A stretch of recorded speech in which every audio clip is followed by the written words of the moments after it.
Hello বন্ধুরা, আমি চলে এসেছি তোমাদের জন্য আজকে একটা স্পেশাল ডিশ নিয়ে। তো এই ডিশটা যে খাবে সেই বলবে অসাধারণ। আর বাঙালিরা জানো তো খেতে খুব ভালোবাসে।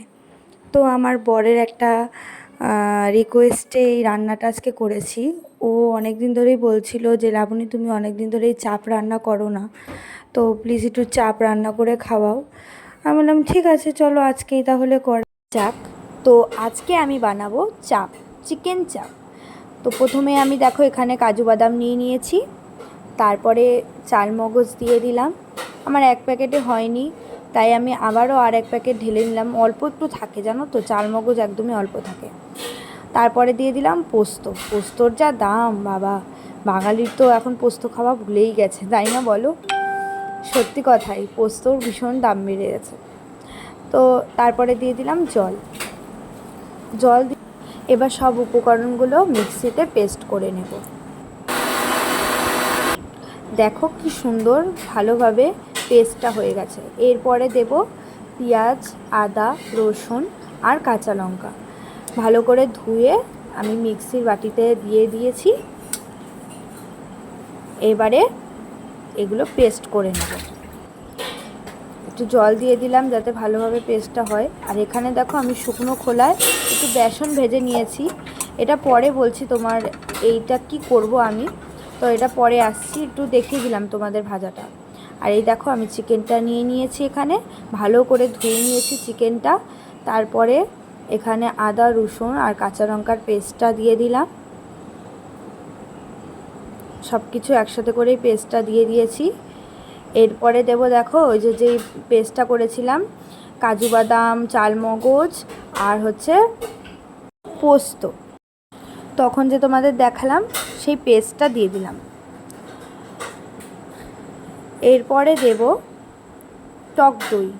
আমি এখানে দেখো রেড কাউয়ের টক দই নিয়েছি। এই টক দইটা আমার স্পেশালি খুব ভালো লাগে। এই যে রেড কাউয়ের টক দইটা তোমাদের দেখিয়ে দিলাম 200 গ্রামের। এই যে দিয়ে দিলাম, আমি পুরোটা দেইনি, একটুখানি রেখে দিয়েছি বিরিয়ানিতে দেবো বলে। আর তারপরে দিয়ে দিলাম এভারেস্টের বিরিয়ানি মশলা। আমি এভারেস্টটা ইউজ করেছি, এভারেস্টটা খুব সুন্দর বিরিয়ানি মশলাটা, আমার ফ্লেভারটা বিশেষ করে খুব ভালো লাগে। তারপরে দিয়ে দিলাম কেওড়া জল 1 ছিপি। তারপরে দিয়ে দেব গোলাপ জল, গোলাপ জলও 1 ছিপি। তারপরে দিয়ে দেব কাশ্মীরি লঙ্কার গুঁড়ো। তোমাদের একটা কথা বলি, আমি একবারেই মিক্সড করেছি, ঠিক আছে? আমি এটা বারবার মিক্সড করিনি। অনেকে মিক্সড করতে থাকে, কিন্তু আমি বারবার মিক্সড করিনি। এখানে দিয়ে দিলাম নুন, তারপরে দিয়ে দিলাম ঘি। দেখো এটা খুব সুন্দর ঘি, আমার খুব স্পেশালি খুব সুন্দর লাগে এই ঘিটা। তারপরে দিয়ে দিলাম আমুল দুধ গুঁড়ো। অনেকে খোয়া ক্ষীর দেয়, আমি খোয়া ক্ষীরটা পাইনি, তাই আমি আমুল দুধের গুঁড়োটাই দিলাম। তারপরে এই যে তোমরাকে বলছিলাম যে কড়াইতে এটা কী ভাজছি, এটা হচ্ছে বেসনটা শুকনো খোলায় ভেজেছি। অনেকে ছাতু দেয়, আমি এটা বেসনটা ফ্লেভারটা ভালো লাগে, বেশ শুকনো খোলায় ভাজলে বেশ সুন্দর একটা স্মেল বেরোয়, আমি বেসনটাই দিলাম। ঠিক আছে, সব দিয়ে ভালো করে মিক্সড করে নিতে হবে। লাস্টে আমি একটুখানি আতরটা দিতে ভুলে গেছিলাম, তো তোমরা লাস্টে ওর সাথেই আতরও একটুখানি দিয়ে দিও, 2 ফোঁটা, বেশি না, বেশি দিলে কিন্তু ভীষণ উগ্র একটা গন্ধ বেরোবে। ঠিক আছে, তো সব কিছু আমি লাস্টে ভালোভাবে মিক্সড করে নিলাম। এই যে তোমাদের আতরটাও দেখিয়ে দিলাম। ঠিক আছে, ভালো করে মিক্সড করতে হবে। আমি লাস্টে সব ভালোভাবে মিক্সড করেছি, আমি একবারে বারবারে মিক্সড করতে পারিনি। আমি একবারে সব ভালোভাবে মিক্সড করে, যাতে সব মাংসর সাথে সব মশলাগুলো ভালোভাবে মিক্সড হয়ে যায়, সেরকমভাবেই তোমরা মিক্সড করে নেবে। এইবারে হচ্ছে মেন পার্ট, এই যে আতরটা তোমাদের দেখিয়ে দিলাম, দিয়ে দিয়েছিলাম আমি আতর লাস্টে, 2 ফোঁটাই দেবে কিন্তু, হ্যাঁ। এবার দিয়ে দিলাম, ওটা একটু রেস্ট করতে হবে তোমার, ধরো আধ ঘন্টা 1 ঘন্টা মতো রেস্ট দিলেই হবে। আর তারও বেশি যদি মিট ধরো রাত্রিবেলা তোমরা ফ্রিজে ঢুকিয়ে রাখলে, পরের দিন রান্না করলে আরও টেস্ট হবে। মিক্সড করে ফ্রিজে ঢুকিয়ে রেখে দেবে ভালো করে। তারপরে দেখো তেলটা গরম হতেই আমি মশলার থেকে উঠিয়ে উঠিয়ে মাংসগুলো আগে দিয়ে নিলাম।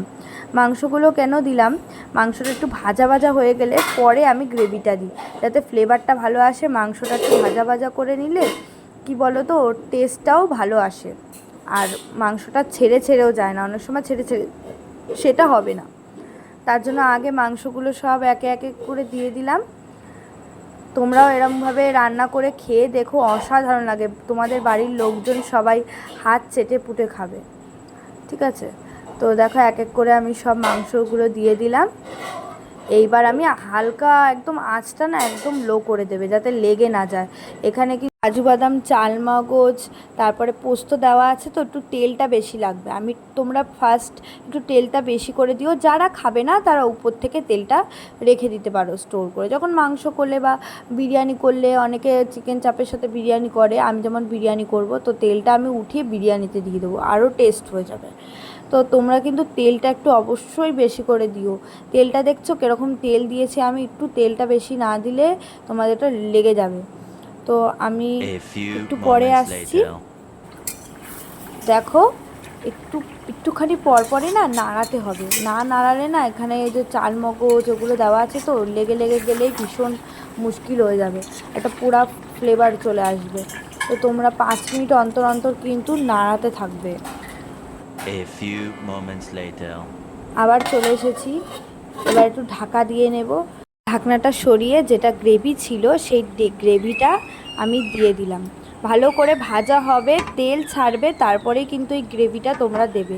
ঠিক আছে, ভাজাটা না হলে কি বলো তো, ভালো মতো সিদ্ধ হবে না, এটাই হচ্ছে ব্যাপার।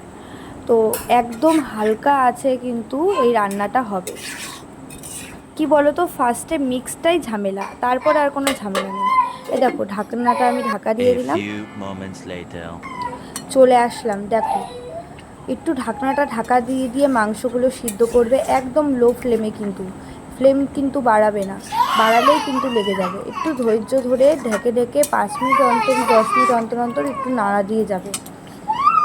আর ভীষণই সুন্দর লাগছে, দেখো কালারটা, তোমরা দেখলেই বুঝতে পারবে ভিডিওটা।